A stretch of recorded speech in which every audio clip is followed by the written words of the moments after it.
get it rolling on the Krug Show. Hope everybody's having a great night. Tuesday night, Raj in the house on Tuesday nights. I was down at minicamp today. My Little League team eliminated in the playoffs this evening. That's right. Goodbye, Braves. We couldn't hit enough. Couldn't pick up the baseball. My kid did strike out the side tonight in the last inning, so it was enjoyable to watch him come out of the bullpen and throwing cheese. But the Braves get eliminated in the double elimination. Pleasant Hill, Little League, 14 U's. We are done. So anyway, good year for the Braves. Actually, it wasn't that good of a year. It was just a marginal year, but it was fun to be out there with the kids. It was fun to be in Santa Clara today watching the Niners. And of course, we're brought to you by Pig and a Pickle, the best barbecue in all of Northern California. Check them out. They're in Emeryville and Corte Madera. They're open 7 days a week from 11 a.m. till 8 p.m. or until they run out. Pig and a Pickle. And thanks to Underdog Fantasy as well. Check the link in the description. Use the promo code Krug, K-R-U-E-G, and they'll match you up to your first $100. And also thanks to Sharp Corner Sports Cards and Collectibles. They're down in the Monterey Peninsula. Great little company. And if you're a big collectible fan, that's where you need to go for your collectible needs. And they are in Monterey. Give Anthony Catania a call. He's at 831-521-5264. And great sports cards and sports collectibles place. All right. And proud sponsors of the Krug Show. Raj, I was down in Santa Clara today. The Niners held mini camp. We talked to Brock Purdy. We talked to Kyle Shanahan. We talked to Jair Brown. We talked to Nick Bosa. There was no Brandon Ayuk. There was no Jawan Jennings. I didn't see Cam Latu. A lot of the guys that are rehabbing injuries, Drake Jackson, Talanoa Fonga, were working out on the side. George Kittle was in sweats. He was not working out. Debo was out there, and Brock Purdy was out there. The 49ers coaching staff was getting the look at this was voluntary. So guys who skipped, it's not like, well, where are they? It's voluntary. You know, they can skip if they want, and some of the guys did. Before I lead you in any direction, Raj, what's your takeaway from minicamp? Yeah, first and foremost, I'm happy we're here at OTAs. This is like getting closer to the nitty gritty. My takeaway is, obviously there's certain players that didn't show up. You know, Brandon Ayuk, he's at a contract situation. Jennings, he hasn't signed his tender. Christian McCaffrey. It's okay if he doesn't show up. But Cam Latu didn't show up today. It's like, Cam where Latu, the hell are you, Cam Latu? It's just you couldn't catch anything last year. I get it. It's optional, and Kyle's like, I'm not worried if these guys don't show up. Cam Latu has no right, unless he's hurt, which I don't know. I haven't heard of anything. If he's not hurt, Cam Latu needs to be getting every single rep known to man right now. So that's my takeaway. Why is he not there? Like, I don't care if Trent Williams isn't there, Christian McCaffrey. I know George Kittle and Mooney Ward, they're dealing with the core injury, and stuff like that. Nick Bosa was there. The man's never at OTAs. Nick Bosa was there. That's a leader. But you know who wasn't there? Cam Latu. Consider that man in the doghouse right now. That's crazy. The Kyle doghouse or the Raj doghouse? Both. He's in both doghouses. Well, seriously. The only thing that could be hurt on Cam Latu is his face mask could be bruised from the number of times balls ricocheted off of it in training camp last summer. I mean, he may have a bruised, face mask. Other than that, where are you? I mean, you were a third round draft choice. You were a colossal disappointment. I would get there as early and stay late and, try to hope that you make the roster. Bro should have been the first one. My man Mason Pline looked good today. There you go. That's a problem. And you know who else looked good? I thought was Eric Saubert. Oh my God. The veteran tight end they signed. Yeah. So they don't have to go with Cam Latu. I mean, it's not like Cam Latu is like one of these you got to have him kind of players. No. So he better get it rolling pretty soon. Not looking good. I saw someone in your comments said he didn't catch the memo of OTAs. Yeah. And that's bad, bro. Ricocheted off of his helmet. Um, Oh, yeah, I don't know, but yeah, seriously, Camel too. so Where bad. are you? Um, as far as we said we titled the stream "The Good and the Bad." I don't know that there's a lot of bad from minicamp. I mean, if you can always look for the bad. I mean, I personally thought like Brock Purdy looked pretty good today. He's in great shape. He was throwing it around. He looked pretty comfortable. And then I heard other people say that Brock Purdy was 0 for 4 and he badly misfired. I don't know. I mean, to me, he seemed like he was pretty comfortable moving around. What you're looking for is shake off the rust, Mm. get out there with your new teammates. Don't get hurt. I mean, everybody's got a different deal based on their status on the team. But for a guy like him, who's been to the Super Bowl in his second year, and you just want to see him get in there, get some reps with Pearsall, get some reps with Cowing, especially with Debo and Ayuk and Jennings. Or Debo was there, but with Ayuk and Jennings out, there's more reps for Cowing and Pearsall. I asked Brock about Cowing, and Yeah. you could see him kind of light up. I mean, he definitely likes Cowing. He also said that he's been working with Pearsall, but what Cowing gives them is just a guy who's had 1,000 yards receiving in each of the last 3 years, who runs 4.38. So it's like he's a productive guy and he runs fast for the stopwatch, and he'll create a lot of space. And as accurate as Purdy is, and as much space as Cowing can potentially create, that's an overwhelming positive when you think about what those two guys might be able to accomplish together. Yeah, no, it's good. I don't think he was there. Cowing dressed up, right? I heard he didn't I play, didn't see but him in the practice, but I yeah, mean, I'd asked Purdy about playing, I throwing to him, and I guess he said he had. yeah, I saw that. I think I posted a collab on IG. I saw that, so that was good. And that's what it is. OTAs right now, like half of these guys, like I said, aren't there. CMC, a lot of the players rehabbing. I really don't care if they're 10 for 10 on OTAs or 0 for 10. I don't. They just need to be there to get the reps, get the rust off, like you said. To me, that's what it is. Is trying to get back in shape, get back in the football world, get there with your guys, with the squad, the teammates and stuff like that's what it's about. OTAs, it's the early stages. Rookies need to really kind of learn the ropes because in training camp, that's when things really start picking up and start mattering. You get to your conditioning and stuff. Right now, these players are just getting back into the groove. They seem pretty locked in. All their answers are Brock Purdy said, "Hey, look, man, if Nick Bosa's taking this serious, we all got to take this serious." So I like that quote. I'm not worried if they're missing their targets on OTAs day one. I'm really not. I'm not going to lose any sleep over it, Larry. If somebody does, got some problems there. Yeah, it's just nice to see these guys back. Again, there's certain players that need to be there, Cam Latu, and there's certain players that, hey, they're just there to make sure they're getting the ring rust off, and that's the way I look at it.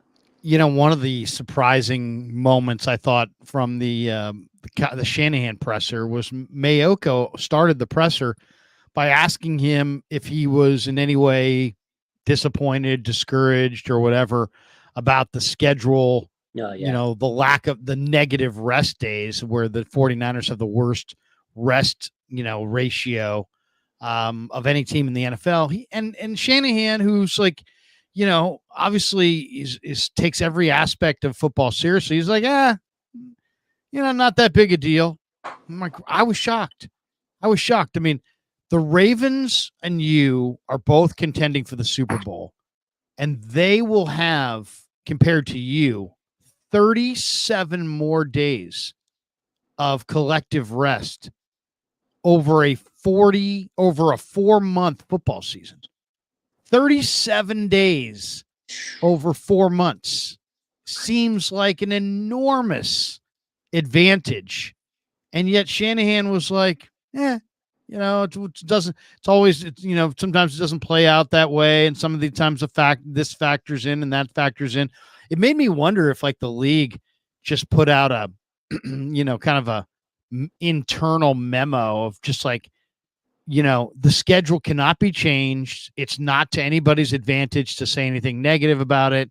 So either beg out or say positive things or say nothing, because it's like, how could you're back-to-back years where the 49ers have the worst rest differential of any team in pro football. And Shanahan's just like, yeah, not a big deal. Might be a factor, it might not. I'm not sweating it. You know, it's like he's like, weren't we the biggest rest disadvantage last year? And people were like, yeah, you were. Well, yeah, well, you know, it's like it's just amazing to me considering how many little minutia things football people typically think are a big deal, and yet all this rest. I mean, the team that gets home field advantage in the playoffs, I've heard it said before that the real advantage is not playing at home. The real advantage is the week off. Mm-hmm. So if that's true, if that week off at the end of the year is so freaking unbelievably vital that it's you know, it's the all important week off, then why isn't 37 days of rest advantage for the Ravens compared to you a factor? I don't know. Seems like selective reasoning to me. I mean, I think he knows it's an issue. Obviously, last year, like you said, they were the most, disadvantaged team. Obviously, back-to-back years, whatever.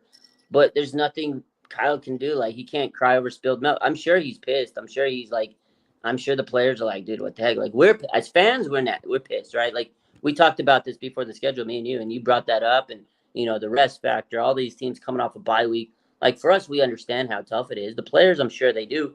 They made it to the Super Bowl last year, right? They got, NFL is a tough game. You're going to get banged up. But honestly, I think what you said earlier is, there's nothing Kyle can say because the schedule can be changed.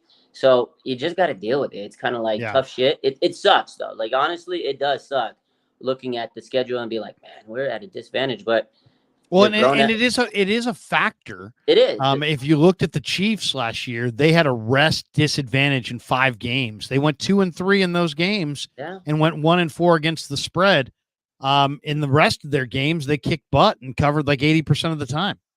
It catches up to you. Like, not gonna lie, I don't know if we can do back-to-back years. Injuries can pile up. I knock on wood. We stay healthy relatively. I mean, for the most part, team was pretty healthy, but some of the big injuries came towards the end of that season. Charles Omenihu got hurt.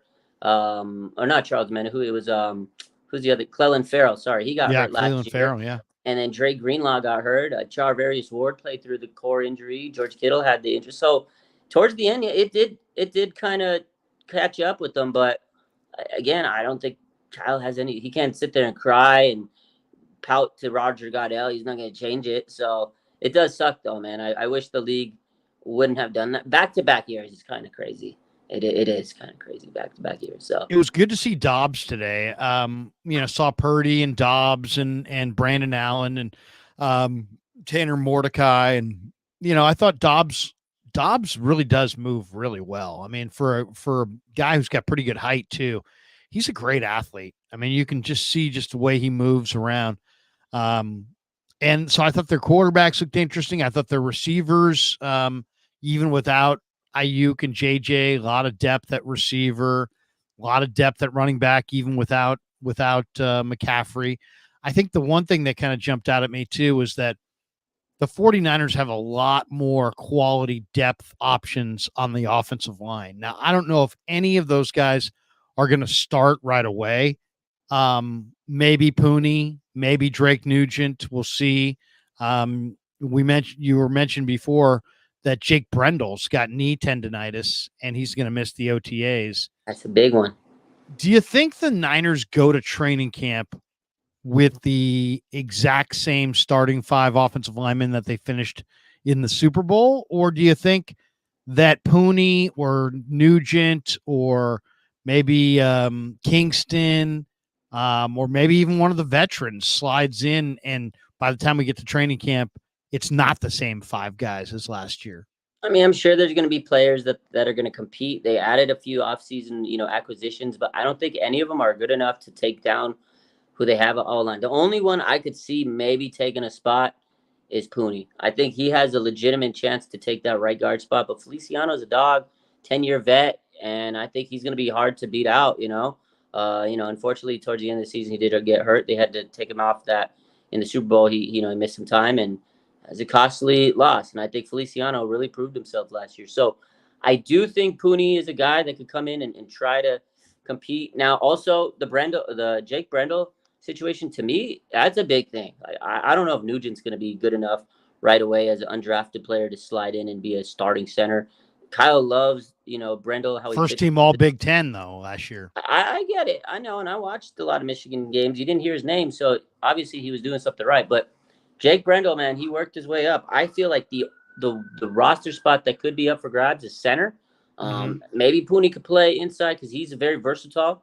That's what he said. He could play every position. So that's a guy, Pooney, that can maybe sneak his way into that roster as a starter right away. I don't think Kingston, the kid from USC, is going to start anytime soon. Everybody else, honestly, I'm not really thinking is good enough to start right now. So it's probably that center spot, but I hope that Jake Brendel is ready to rock and roll for training camp. That's what Kyle's saying, but that to me is a big one. I don't know if Pooney's going to be able to beat out Feliciano. So I think if everybody's healthy, we're rolling with the same starting five. I would love to see Pooney at right guard and Nugent at center. I just think that they need a little bit more juice in that line. We'll see. I mean, I'm not the biggest fan of Brendel. Feliciano, I thought was effective last year. I really liked Burford 2 years ago. Last year, he kind of regressed. I think for the most part, I really like what I see out of Colton McKivitz, but there have been some, he's had some rough days at the office, most notably week 1 against TJ Watt. I just would like to see the Niner interior offensive line, according to Pro Football Focus, was like 28th in the NFL out of 32 teams. So I'd like to see some upgrades. I'd like to see them try to upgrade the thing a little bit and not just go with status quo. I mean, just because you're going to go with Nugent or go with Pooney doesn't mean you have to cut Feliciano or cut Brendel. You could always bring those guys off the bench. I actually think Feliciano might be more ideally suited to coming off the bench. So that's kind of how I see the Niner offensive line. The defensive line, Kyle commented today that it was great to see Leonard Floyd out there. Mm-hmm. In a lot of ways, I think when I watch Floyd, it's like he's scheme versatile. He's got a great motor. He's got a great burst. I just think when you think of him right now, if you want to say where are the Niners better than where they were last year, they're better opposite Nick Bosa with Floyd over Gregory or Chase Young or anybody else that took snaps at opposite Bosa at defensive end. Beal, Drake, Floyd gives you, I think, the best defensive end combo you've had under Shanahan. I agree. I think he's the best edge rusher they've had on the opposite side of Bosa. I think he's going to do what we all thought D Ford was going to do, but he can never stay healthy. This guy has been consistent. He doesn't miss games, knock on wood. I think at least 9 sacks a season for the last 4 years. This guy's a monster, man, and he looked pretty explosive on the clips they showed today. I'm sure you saw him, and I'm sure you looked at him, but this guy's very consistent. I definitely think he's way better than Chase Young. I love Chase. I think it was cool for Bosa because they were boys, but this guy's very talented, and he's so consistent, and I think that was the missing key with Chase Young, his consistency and work ethic, and this guy, Leonard Floyd, looks like he's light years ahead. I mean, he's a veteran. He's been in the league for a long time. He knows the system. He's played under Staley before when he was at the Rams, so he kind of knows how this team works. The other guy I was intrigued with today, I saw Gross Matos, Yetur Gross Matos. He was out there today. Yeah. Jordan Elliott was out there. So it looks their D-line really, I feel like they made some good improvements. I know they're not big name guys, but I think the guys they brought in, and Malik Collins, who wasn't there because he had a family thing, I think the guys they brought in are going to really be impressive. I mean, yeah, we lost Armstead, but I think Elliott and Malik Collins, to me, it might be an upgrade because they can stay healthy. Well, they got younger. They got younger, and as you said, Malik Collins wasn't there. We didn't get a chance to look at him. I think he's coming out next week. He's waiting for his kids to finish up school. Yeah. He's going to be intriguing. Jordan Elliott, I think maybe the Niners could catch lightning in a bottle there and get the best football of Elliott's career. I really liked Elliott at Missouri, but it's pretty undeniable that he's been disappointing with Cleveland. But now he gets a new lease on life here in San Francisco. One thing, not to start controversy, but when the team did huddle up, everybody was in the center of the huddle except for Devondre Campbell, who was off to the side, who didn't jump into the team huddle.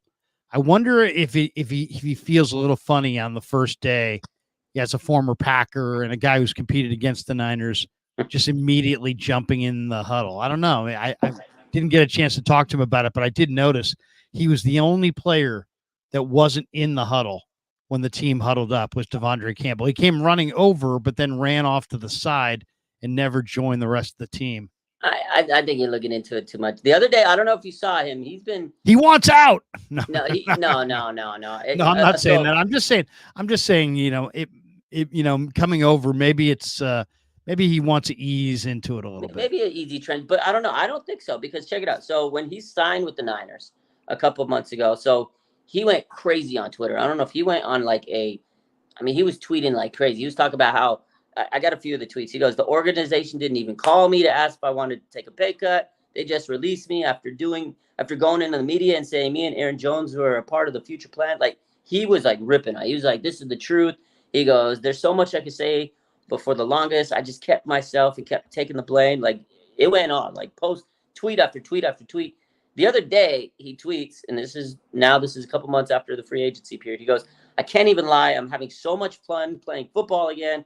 The situation I was in with the Packers was making me lose my love for the game, but I'm back having fun again, and I love that for myself. Thank you, God. So I feel like he's very happy being on the Niners. Energized by the Niners being a Niner. Kind of thriving. So although I know he may not have put it, I just think he's just trying to absorb it all in, Larry. I think he's just trying to absorb it, take it in.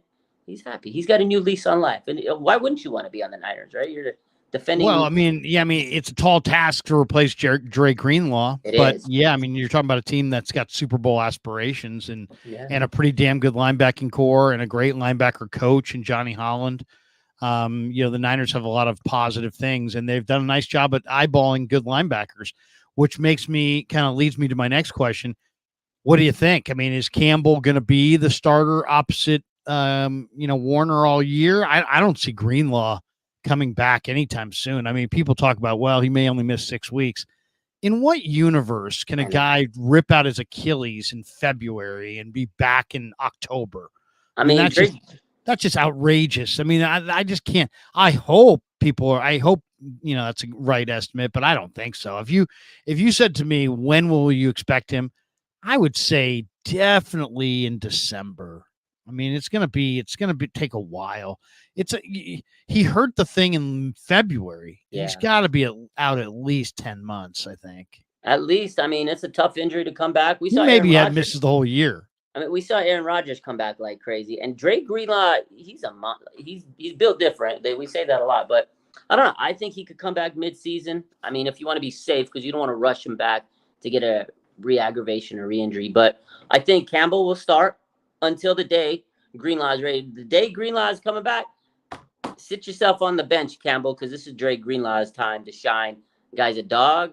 He's in a contract season, so he's going to come back and try to push himself to the limit. It's just the way he plays. He knows one speed, and that's top speed. So I think once Greenlaw feels like he's ready to go and he can play at that level, he'll be back. And that's the key, though, because Greenlaw is used to playing at such a high intensity, very high energy. I don't think he'll be ready to play until he knows he can handle that. Because if he goes out there and plays his frenetic pace, he can get injured again. So I think the team's going to be very careful with him. I say mid-season, some way. He's been working his tail off. A few months ago, he posted how he says, I'm relentless. And I don't know. I feel like he could be back by mid-season. But the moment he comes back, Larry, Campbell's sitting himself on the bench. I'm sorry, but he's not going to be Dre Greenlaw. No. I mean, Greenlaw is, he's a special player for sure. Yeah. I'm also eager to see, because usually in pro football, the biggest improvement you see is year 1 to year 2. I mean, in the regular season, it's like week 1 to week 2, but in a career, it's year 1 to year 2. And I just think that between D. Winters, who's a really instinctive, fast football player who just needed to work on his kind of lower body legs, strength and explosion. I'm eager to see what he looks like in year 2. I'm super eager to see what Jalen Graham looks like in year 2. And if these guys make the kind of improvement that I'm anticipating they're going to make, I think they're going to be really, really deep at linebacker, and they'll have their options of several good options of, because I think Jalen Graham's a starter. I really do. I think D Winters has starter potential. So we'll see. I expect both those guys to show up this summer and be quite a bit better. And that that'll be nice because they're losing in Greenlaw, a very very special player. The other guy that we got a chance to talk to today that is just he's so impressive every time I meet this guy and talk to this guy, and that's Jair Brown. Jair Brown is just such an impressive guy. And he was asked about the Super Bowl, and he's like, "I'm still not over it." And he wasn't just BSing. You could tell he was being genuine, and that's what level of competitor he is. That it just still gnaws at him that they lost the Super Bowl. But another guy that last year he sat the bench till it was his time. Then there was the right injury. He took the field. Then they needed him. By the end of the year, they were really depending on him. He had a big interception of Mahomes in the Super Bowl. He was awesome in the playoffs. I think he could make, to me, he looks like he's jacked. He looks like he's put on like 5 or 6 good pounds of upper body muscle. He just looks like he's been, lifting a lot. And year 1 to year 2, especially with an instinctive player like him, I think he could really take off this year and become one of the Niners' great players, one of their leading players this year. I know people aren't expecting that, but I do expect him to make a major leap forward, and he already was good last year. Yeah, he flashed in his the opportunities he got. He took advantage of the ops, and by the end of the season, man's picking up Patrick Mahomes. Like, this guy was looking like a star. I mean, that was their first pick they made last year, draft pick, like traded up to get him. They have high expectations for this guy. And I think that he's got all the potential in the world. The guy was a star at Penn State. Like, he looks the part of a star safety. And I think he will be. You could just tell the way he speaks, and the way he's kind of processed the game. He says, last year was hard. It was tough coming in as a rookie, just trying to learn everything, all the expectations. He goes, now I know what they expect. He says it's a lot easier. The game slowed down. He said that today. He also said that last week at the Dwight Clark foundation last week, and he was talking, and he said that he says, you know what, the difference between this season, year 2, and rookie season, he says, it's night and day. And I love that because I think the game has slowed down, and now he's got that leadership mentality, like you said, and he was like a leader at Penn State. He reminds me of a young Fred Warner. Fred Warner had that like leadership edge, just that tenacity that brings out superstars and players. And I really see this guy becoming the next big defensive star on the Niners. I think he's going to take the leap. I know we say that a lot about a lot of players every year, Drake Jackson, but I genuinely, when I see Jair Brown, like, he's got it. He's got it. And the safety department right now, he's going to be top dog. Hufunga's coming off ACL. There's no Gibson. He's the guy. He's going to lead the safety department this year. I'm hyped up for Jair Brown. Yeah. Is he going to play free safety, you think, or do you think he's going to play strong safety? I think he's going to play free, honestly, the way it's looking like, the way he's just kind of going out of there. But, I mean, it all depends on how Talanoa Hufanga comes back from this injury. He's going to dictate a lot. I heard he was out there rehabbing. He was on the side field, so that's encouraging. But, honestly, it all depends on how, strong Hufanga is, how much, stability he has on the knee. Can he go sideline to sideline? Because Jair could do it all at safety. He's got the instincts. He could play the run, inside the box. He could play safety. He's got the coverage skills. Like, he's a total package at safety. So he could do it all, honestly. But it really depends on Hufanga. They don't have great depth at safety, but they may have great talent between Hufanga, Jair Brown. I asked Brown about Malik Mustafa, and he just said, hey, try to take it slow as a rookie, and Jair made a great point that this last year for him was the longest year of his life. You think about it, you play college football, then there's the bowl game, and he played in the bowl game his final year. He was the MVP of the Rose Bowl against Utah. Then he goes into the draft prep. Then it's the combine. Then it's the pro day. Then it's the draft. Then it's the rookie minicamp. Then it's the regular minicamp. Then you're into training camp. Now you're into the preseason. You got almost a 20-week season. And then you got playoffs and you went to the Super Bowl. I mean, this guy literally, and he even said it, he said that he's still feeling the physical effects of of how much football he played last year. I mean, if Yeah. you really think about it, it really is. He played, and for some rookies, this is kind of the way it goes. Yeah. He didn't start early in the year, but if he had, he would have played the equivalent of a full calendar year Whew. with hardly any breaks. That's tough. That's why the rookies hit that Pretty rookie amazing. wall. That's Yeah. why a lot of those rookies, they hit the rookie wall. If they're in a good team and they make a deep run, you're right. They go into a bowl game, then there's the combine, prep, pro day, blah, blah, blah. If you're starting early, you hit that wall. I think that's really what happens to a lot of these rookies that kind of fall off. Like Drake Jackson, first year, he's a good example. USC, they got a pretty deep run, draft prep, all that stuff. He became pretty much an early part of the rotation. He was playing early that rookie season. By week 10, 11, Kyle's like, sit on the bench. You don't have the stamina. And I think that's what it was. Everything caught up with him. And it was just like he couldn't hang. He couldn't last 12 plays on the field because he was too tired. So it's tough being a rookie. But I think that's what Jair said. He goes, this year's a lot easier. Last year was tough. He goes, it was hard last year. So it's like he said, he was gassed out. But that's why I think now the game slowed and he's put on a lot of muscle. I've seen him post a lot on his social media of him, all his workouts. He looks quicker. He looks lean. He just looks like he has it. I don't know. There's just something about him. And I think him and Mustafa, he's kind of taking that guy under his wing. It's crazy. He's a second-year player.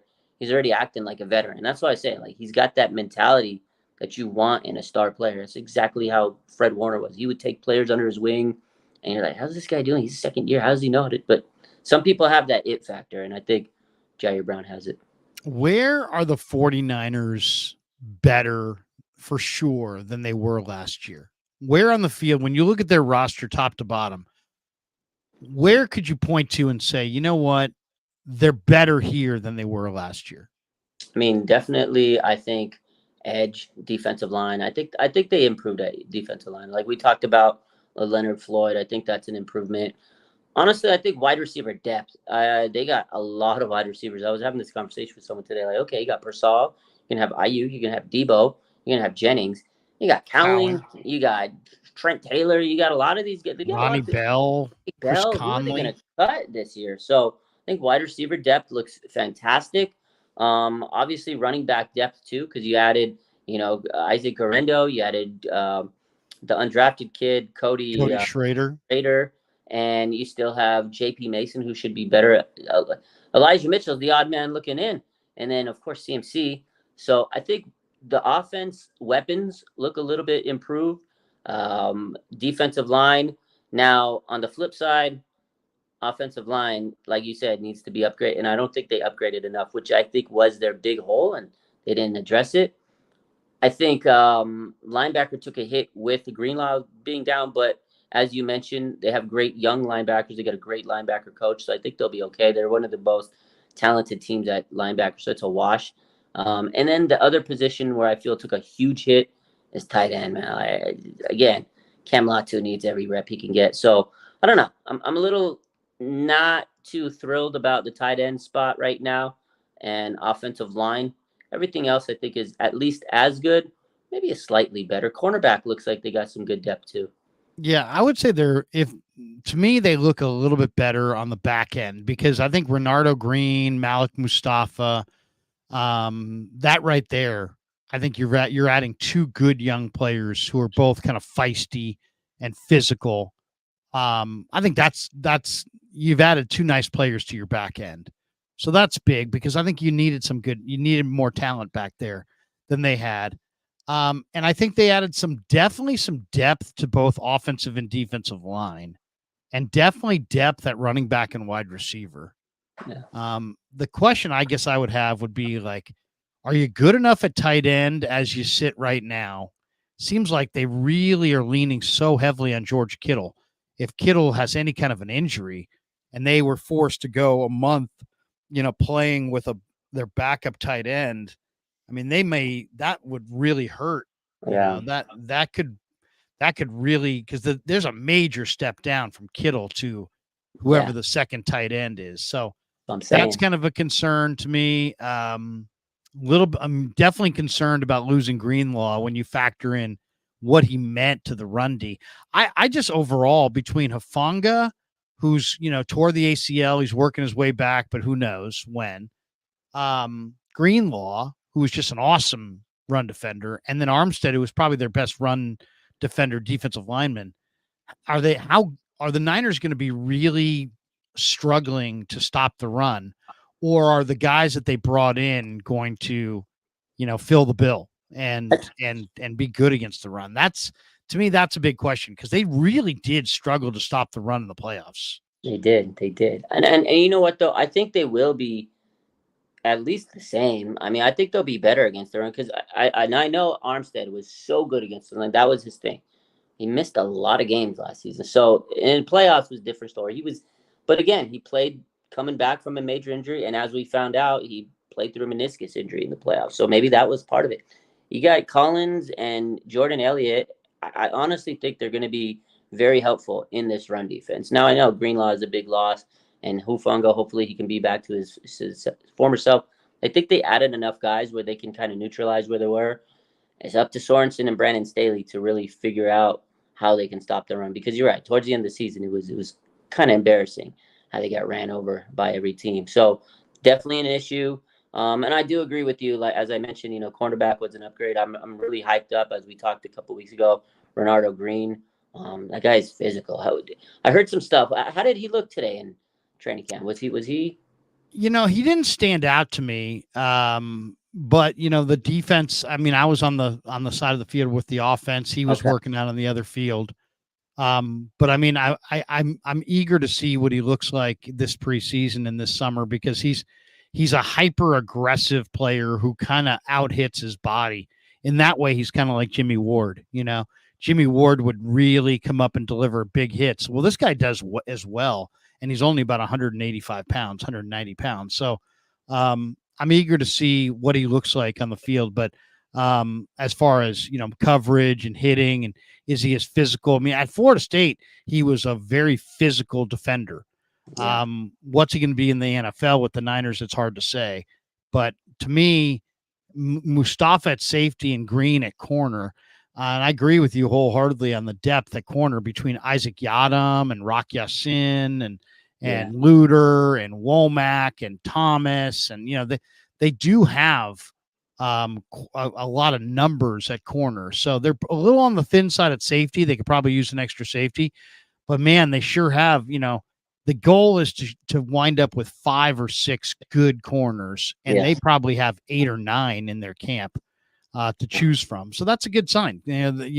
Depth on the corner is a good thing. Definitely. And, the 49ers, they like to, if a guy's versatile and he could play another position, they wouldn't hesitate to do it. So one of those cornerbacks might become a safety, or like Rock Ya-Sin or somebody. He can play DB if he's able to. I know Shanahan loves to move guys around. He did it with Jimmy Ward, right? So there's players that they kind of use and rotate all over the line. So we'll see.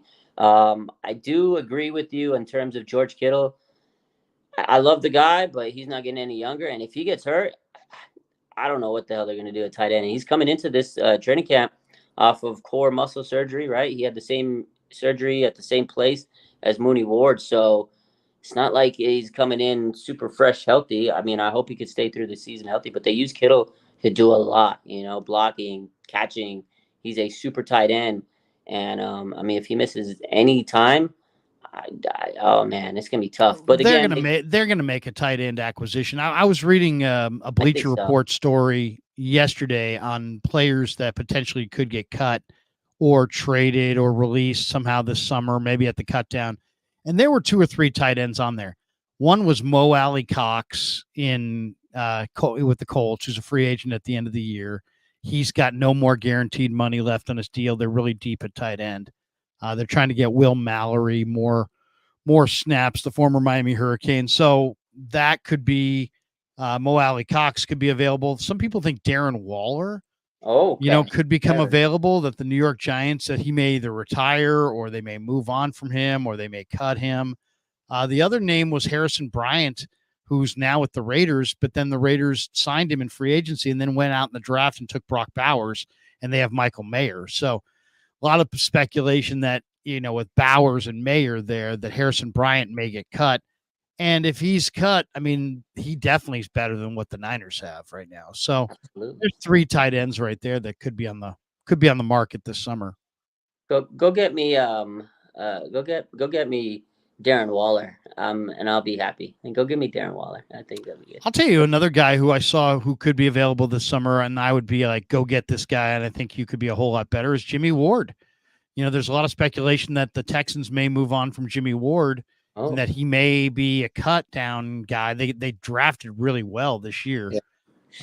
And if Jimmy Ward were out there, I know him and Kyle had some beef over, was he a nickel? Was he going to be a free safety? And where did he fit in? But man, Jimmy Ward is the kind of all in football player that, if I was Kyle, I'd be like, you know what? I'll get over it for a guy like that. This guy hits, he runs, he covers. He can play almost every spot back there. I mean, I don't know his health situation, and I know he's a little long in the tooth, but if I could get Jimmy Ward back, I would definitely do it. Go get it. Running back with Jimmy Ward. I'm going to go DM him tonight. Say, hey, bro, if you got a chance to come back to the Niners, come on back. The guy's one of my favorites. I remember when he's like, yeah, man, if you hit a guy in his ribs or if you hit him in his meniscus, he doesn't move quite as well anymore. And I was just like, the way he said it, I was just like, oh my God, this guy's awesome. It's love. This guy's an assassin. I love him. He's so physical and loves to hit, and he loves the physicality of the game. All right. Sorensen, Staley Sorensen. Man, I just get the vibe that this is going to be this soap opera talking point. I know. All season long.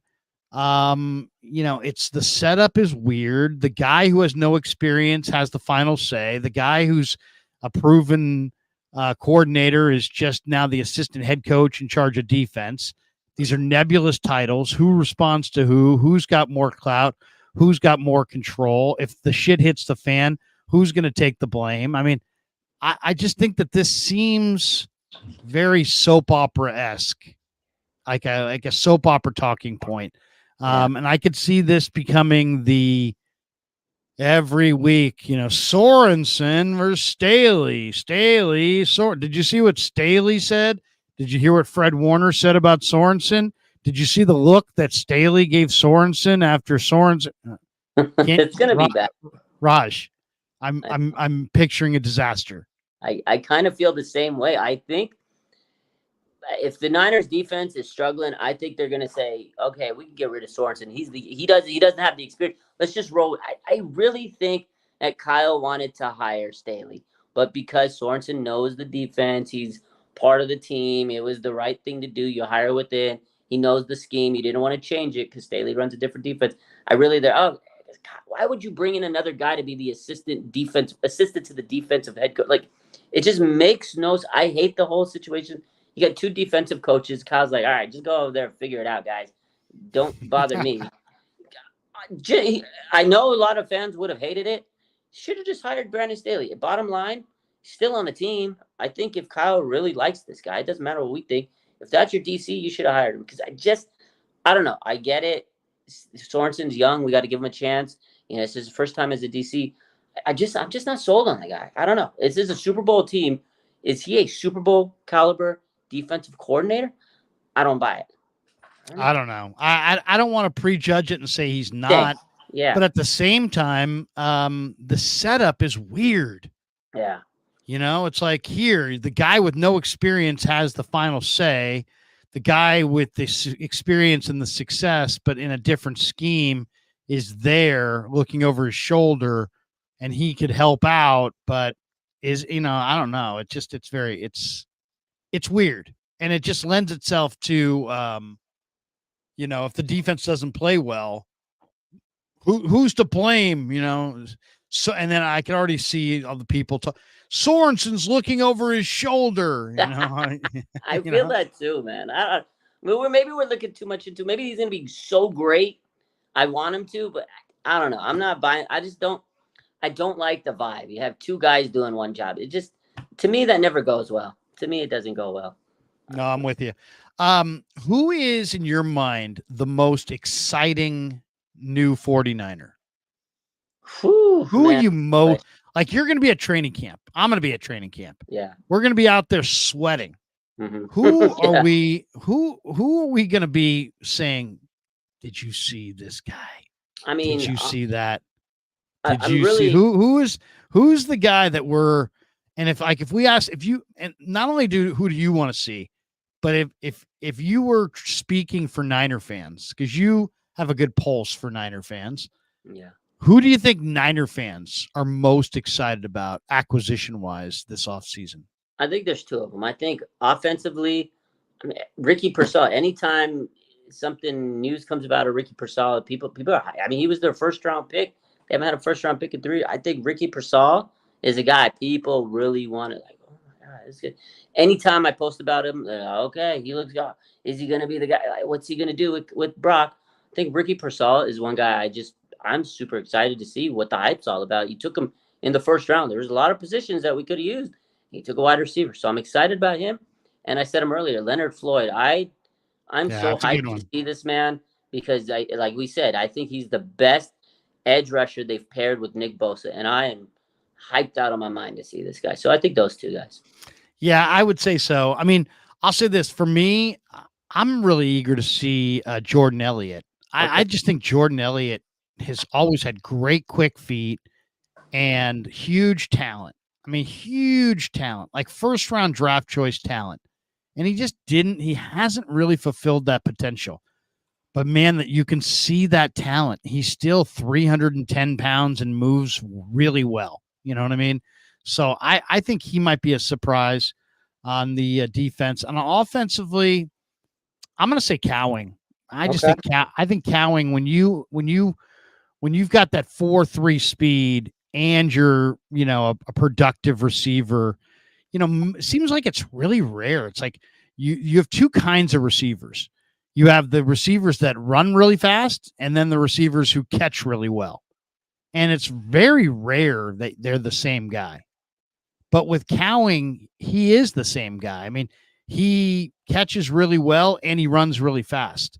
So to me, when you have that combo where you've got ball skills and you've production, your 1,000-yard seasons, and then you also run 4.38 with great quickness and measurables that way, I just think that there's no way to lose there. You know what I mean? It's like you showed you could play the game by producing that kind of production.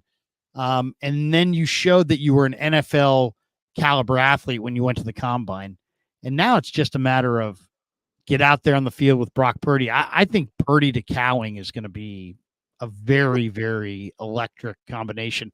I would not be surprised. I know the 49ers fantasy wise are not, they're not a team that you want to grab players from outside of McCaffrey and, because for the most part, they spread the ball around. They're not like a fantasy team where you want to have one of their wide receiver, their running back, because they do have a lot of weapons. But I just think Cowing could be monster with the Niners.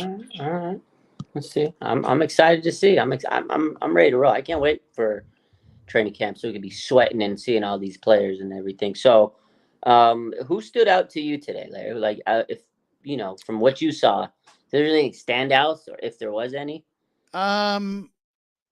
Yeah, I mean, I thought the offensive line really looked like there's some real athletes there. Okay. Like Pooney looked good, and just watching them move around and just looking at them this year moving around compared to last year, there's just a lot more explosive movement coming out of that part of the field. Okay. So I mean, there's not tons you can point to because we're talking about drills and that kind of thing. But I just thought like the offensive line just looks deeper, more talented, more athletic. That's one. And then I think that Pearsall does stand out for his footwork and just kind of his professionalism, the way he kind of moves about the field. He looks like a guy who's pretty experienced.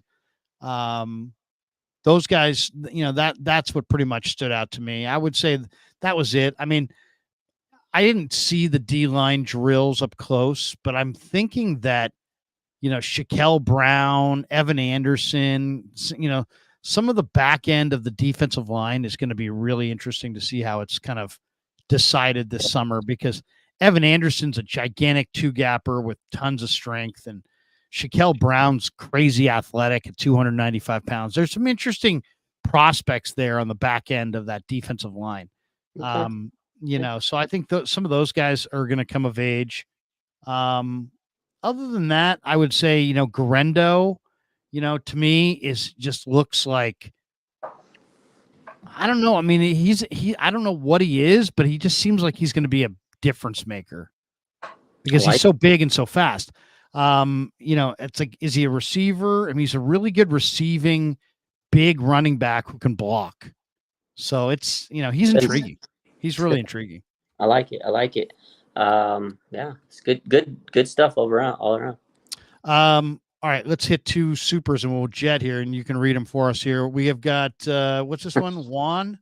Juan Neri says, "Does Brock Purdy not drink?" I don't know if you saw the video that went crazy over the weekend. Luke Combs, George Kittle, Brock Purdy, Levi Stadium. Kittle was shotgunning beers, and you had Purdy handing them out to Stone Cold Kittle. Brock Purdy's a man of Christ. He's like, we all know he's really into his faith and religion and everything.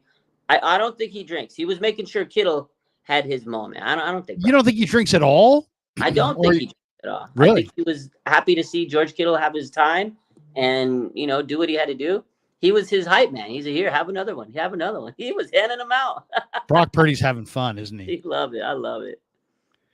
We got this one from 49er _throwback. Yeah, 49ers throwback. He says, "How did Isaac Garendo and Cody Schrader look today?" You mentioned Isaac. So what up, Cody? I just think Garendo is just such a big, rangy athlete.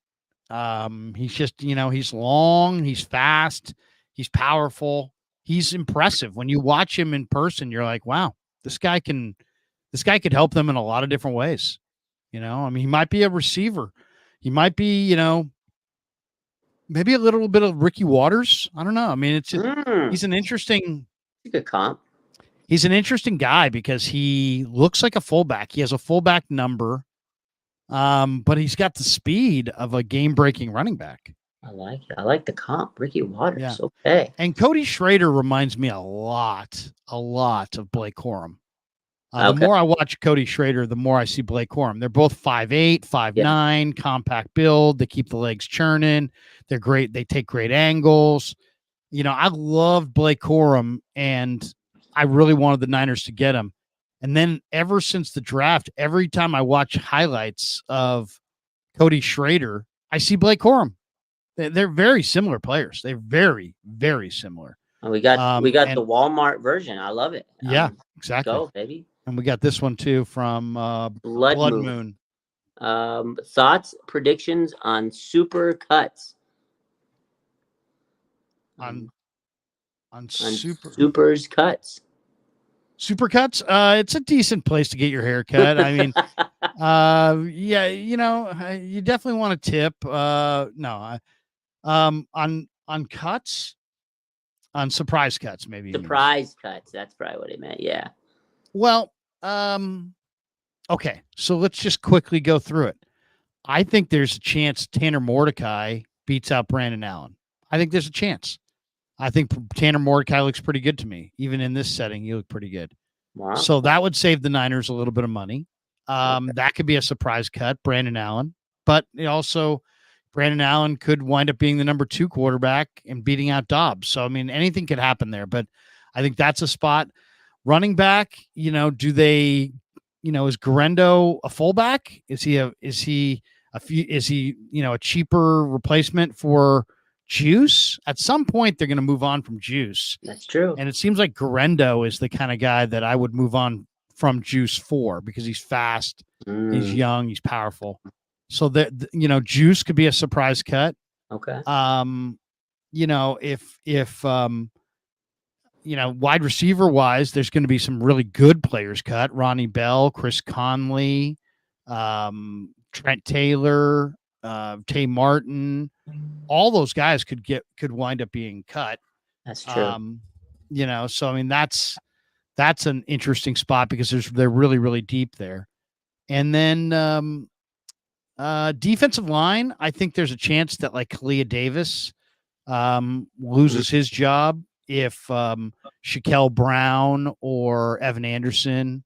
I think they'll go with 5 defensive tackles, and probably the first 4 are going to be Hargrave and Collins, and then Jordan Elliott and probably Givens.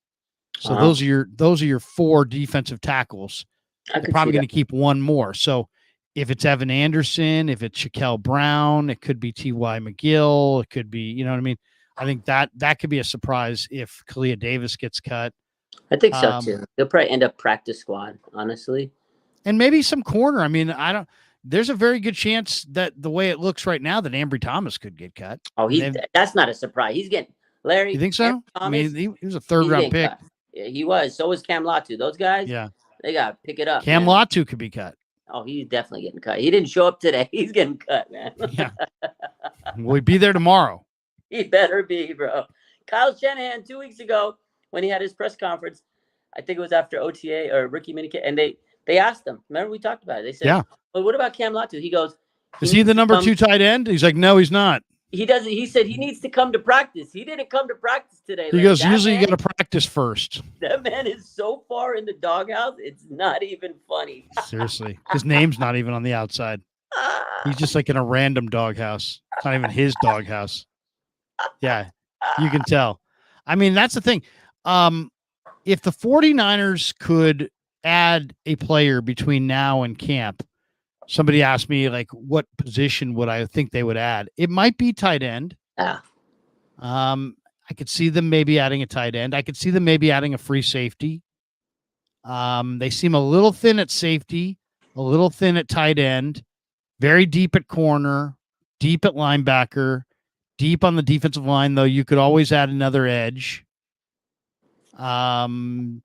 Deep on the offensive line, even though maybe not as quality as you want, but thin at tight end, deep at receiver, deep at quarterback, deep at running back. So it's tight end, free safety, defensive end. Those are the only, and I say defensive end just because if Beal doesn't come of age and Jackson doesn't come of age, they're going to need somebody. Yeah. They're going to need somebody. So we'll see how it all shakes out. It's going to be interesting. Yeah, no, seriously. All right, that's going to do it for us. Thanks to Pig and a Pickle for being the title sponsor of the Krug Show. Thanks to Raj. Thanks to all of you guys. Raj, what do you got cooking the rest of the week? Where can we find you? Oh, wait, one more super here. One more super. Says Larry is amazing talking San Francisco 49ers and all NFL from the Postman in Capitola. Postman in Capitola. We love you, brother. Thank you. Love Capitola, man. How great is Capitola? Good times. Maybe I'll go there this weekend, Memorial Day weekend. Maybe I'll hit up the beach this weekend. Seriously, is that your beach of choice, Capitola? No, my favorite beach out here is, if I'm not in San Diego, that's the best beach. Yeah. Well, I mean, we're Pacific Beach. We're all taking Pacific Beach. Yeah. It's Pacifica. Pacifica's the best. The one with the Taco Bell. Pacifica with the Taco Bell. That is the place to be. Okay. You go have your Taco Bell. You got the waves right there. That's the place. It's a little windy. It's a little cold. I'll say this. Taco Bell on the beach, man. I know. That's a good spot. It's a good spot. Yeah. But if you go further down the coast, there is a beach about 20 minutes south or 25 minutes south of Pacifica called San Gregorio Beach. Okay, I've been there before. Yeah, you've been, and it has a lagoon. Yeah, lagoon. Yeah. And so you bring the dog. The dog can kind of like chase frisbees in the lagoon, and if the lagoon's good, if you got babies, they don't worry about them getting taken out to sea. Yeah. And then you got that's a little south. That's a little further south. It's a little bit further south of the fog line. Yeah. I've been to like pretty much every beach in the Bay Area, San Francisco, Pacifica, Santa Clara, or not Santa Clara. Do you have a favorite Southern Cal beach? Oh man, there's some beautiful ones down there. Probably we went down to Cal Poly. We went to Avila Beach. Okay, which is central. Really nice. Pismo Beach, very nice as well. Pismo's nice. Nice. The big Santa Barbara, Huntington, all the local tourist spots. Laguna, Huntington. Laguna's nice. Huntington, Laguna's nice. We used to live out in Laguna. I'll tell you my favorite beach. I kind of like what's the beach down by Redondo? I like Oh, Redondo Beach. good one. That's a good Have one. you seen Redondo in Southern I've been to Cal in Redondo. LA? Yeah, we used to drive That's a down there. that's a nice little spot right there, That's a good Redondo. one. My favorite beaches out though in California though are in San Diego, man. They got the Now, best. which one are you talking about? Now, I you think talking about you talking about Pacific Beach, Mission Beach? they're all of them, man. You can't. All of them are great. Pacific Beach is pretty Pacific- spectacular. Yeah, it's great, man. It's good Yeah. time. Yeah. San Diego, you go to any beach in San Diego, you're gonna have a great time. Now, the best beach I've ever been to though, ever in my life, is out in Spain, man. I went to Madrid one year.